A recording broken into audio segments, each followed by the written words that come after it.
Hello guys, my name's Claire and this is my story. Unfortunately, my piece is about the obnoxious in-laws and husband that I have.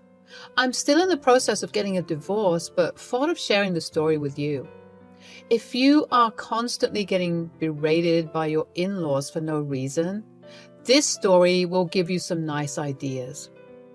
Me and my husband, Zane, met through a dating site. I was in college back then and only 19 years old.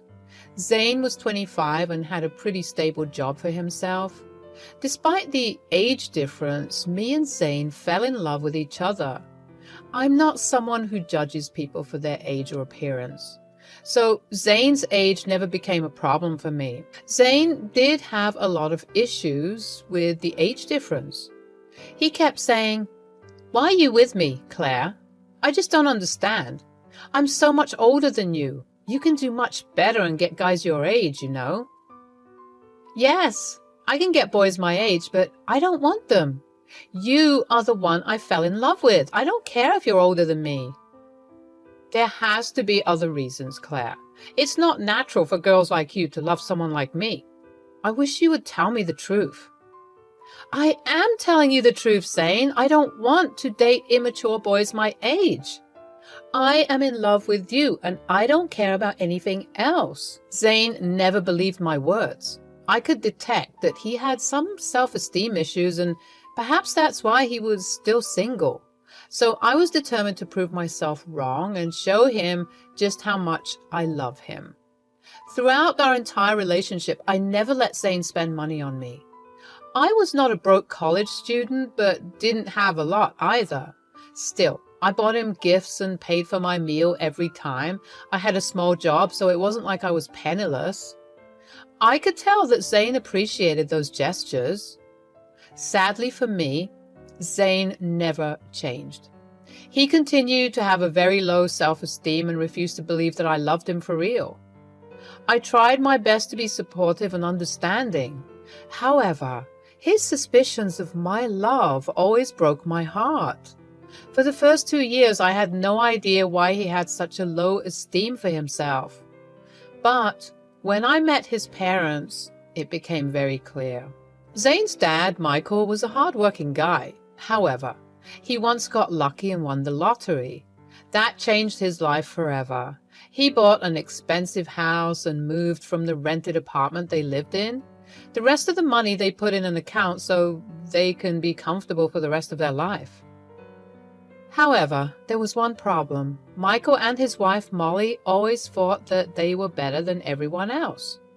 On our first meeting, he said, "You know, not everyone can make it big like me. I was a hard-working man, and look where it got me. Do you know how uncommon it is to win a huge lottery? The chances are very low, but I did it on the first try." We always knew how to make good decisions. Not everyone has those qualities. Look at Zane. I mean, he did complete college and all, but he will never have money like us. He couldn't even get a girlfriend before we won the lottery. I guess most of his partners did have gold-digging personalities. I'm sure they did. They left as soon as we accused them of being greedy. We were right about them. Somehow, Zane still keeps making the wrong choices. Molly and Michael's attitude towards Zane made my blood boil. They directly insinuated that every girl Zane dated was with him for money. Somehow, after years of hearing this, Zane started to believe it as well. At that point, it was clear to me why Zane was so insecure. The fact that Molly and Michael also hinted at me being a gold digger was humiliating for me as well. I decided that I needed to speak up for him and myself. I said, "I am sorry, but I have to disagree with you on that. Zane had worked hard to establish himself at his job. With time, he will become even more successful." "Well, that doesn't change the fact that women only want him for money. The money we have is ours, but Zane does co-own the house. Ultimately, it will be his when we pass. Let me tell you, every time they see our $200,000 house, I swear these girls see dollar signs in their eyes." I'm not sure about his exes, but I'm not with him for money. I love your son, and that's why we're dating. I want nothing to do with your house. Don't worry, Claire. Sometimes it's hard to accept that people can be successful and live in nice houses. You only live in a small rented apartment, that too with roommates. After being around our house for a while, you will start wanting it too. It's just about time. I was getting even more furious with what Michael and Molly said. To be honest, I was ready to burst from anger. Zane noticed and heard everything but didn't talk back. He didn't even defend himself. Instead, he simply steered the conversation in another direction. I was a little shocked by his nonchalance, so when we were going home, I decided to confront him. I said, "Zane, your parents are very mean people. They keep insulting both you and me. Why didn't you speak up?"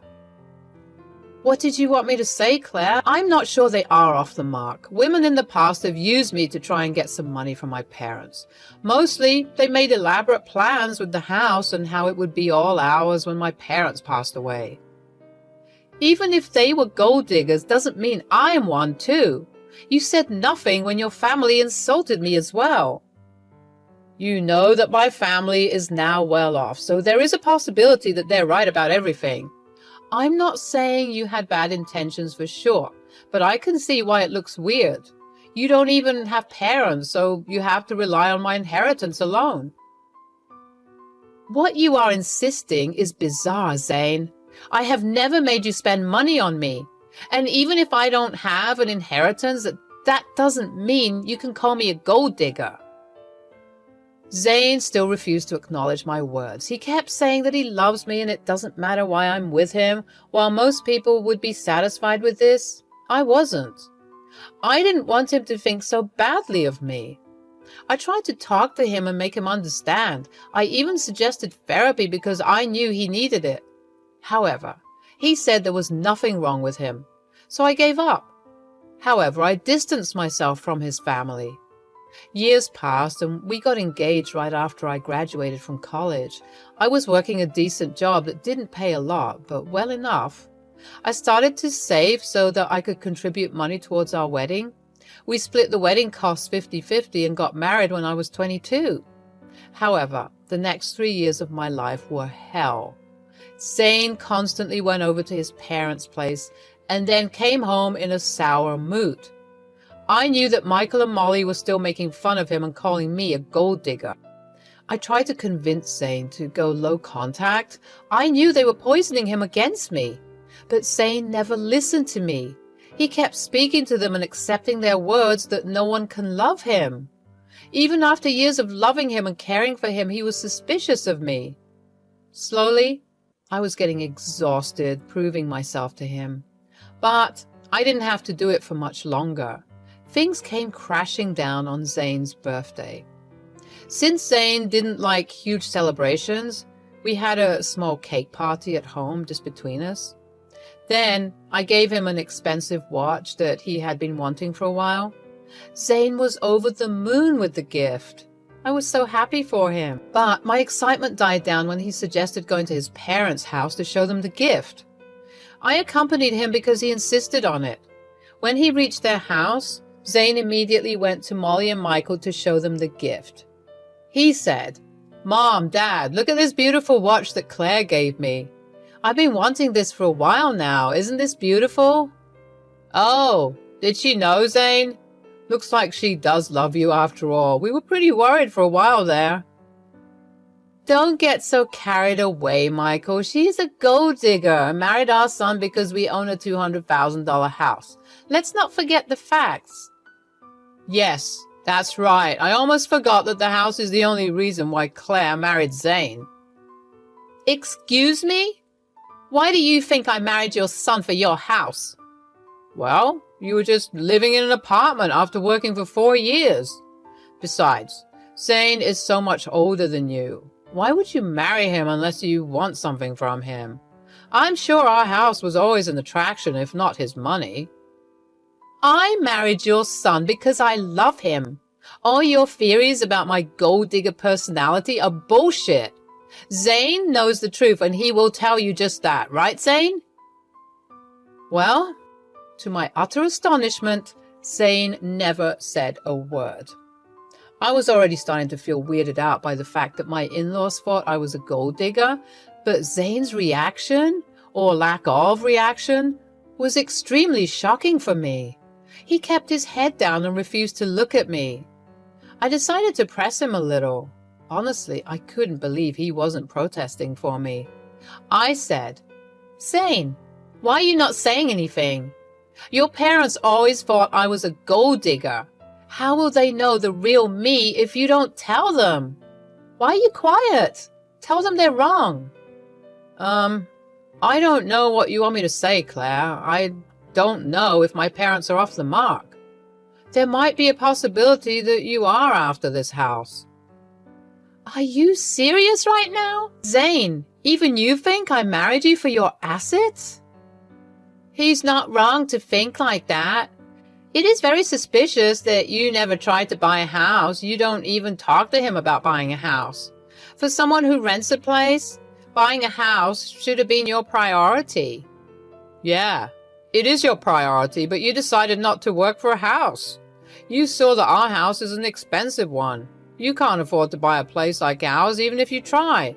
So you decided to just marry Zane and settle here. That does make more sense to me. I mean, why will you marry me anyway, Claire? You might have feelings for me, but I think there's more to that than just love. I had no words to say after this. All my love for Zane was devalued into nothing.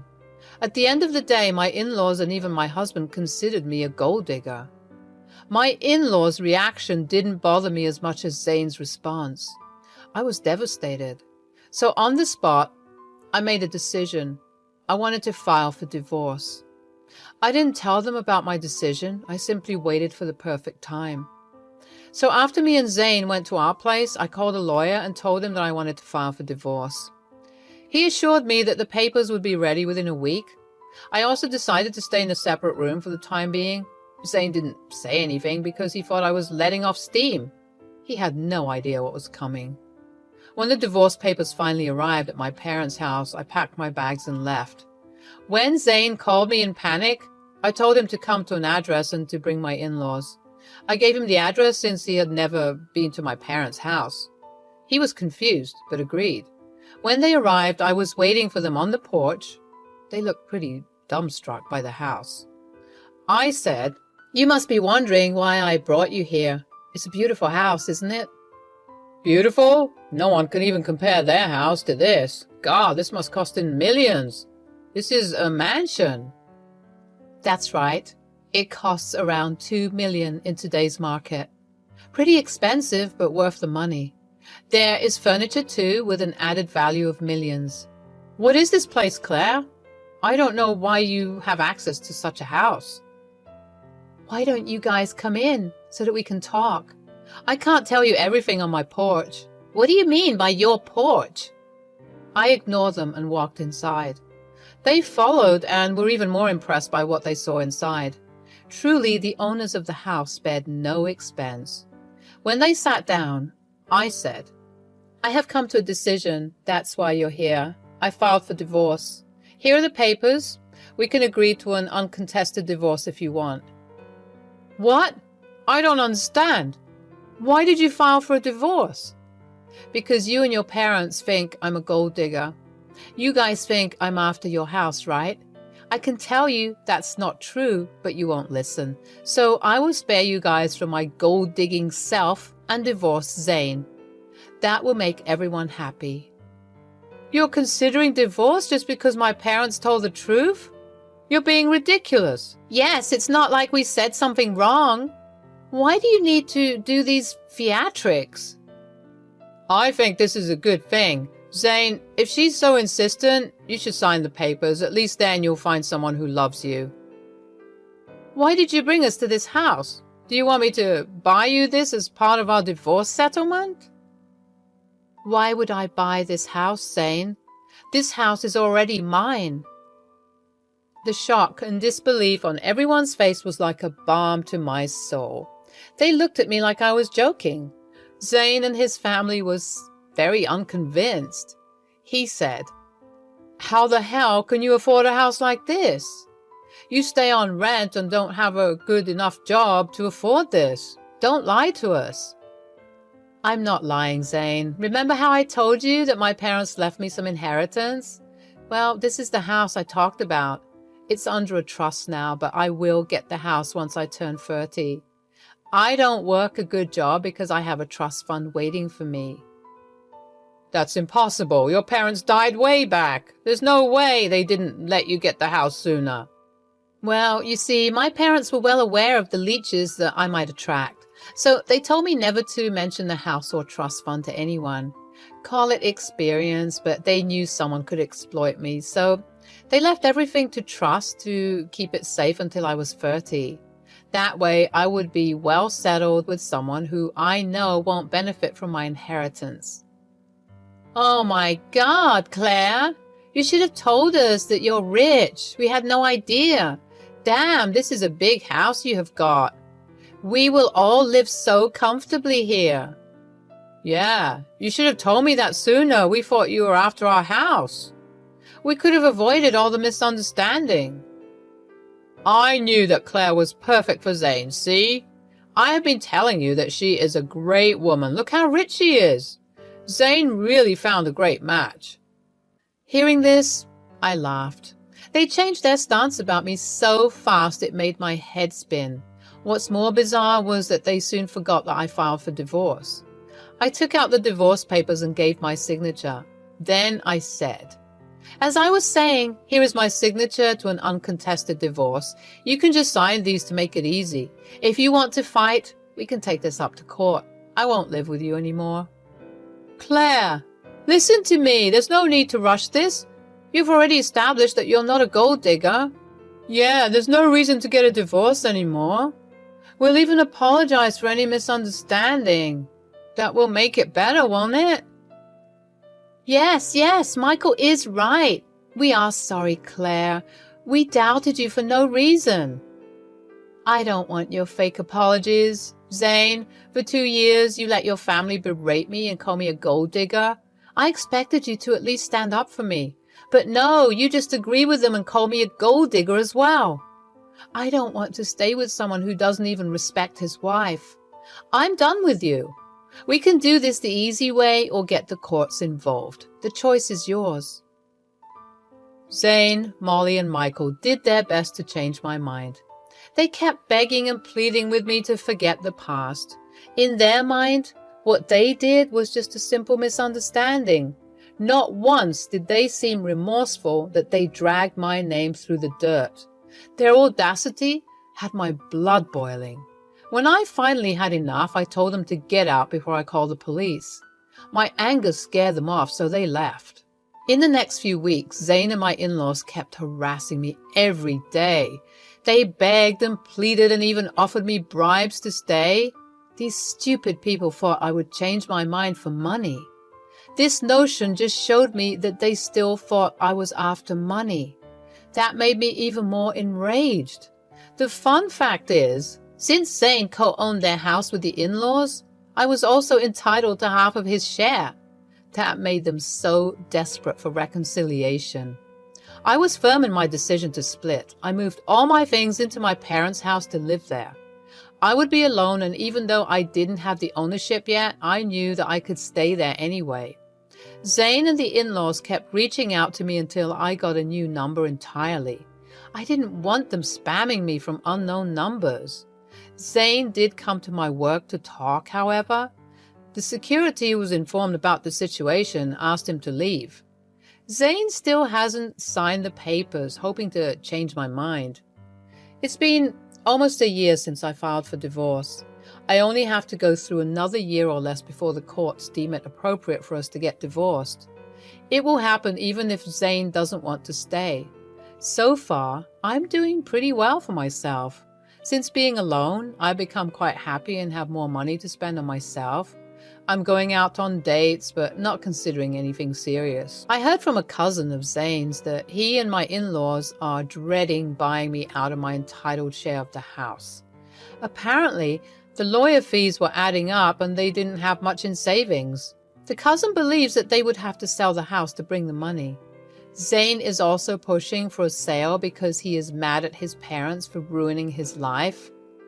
I simply don't care anymore and just want to be free from that family.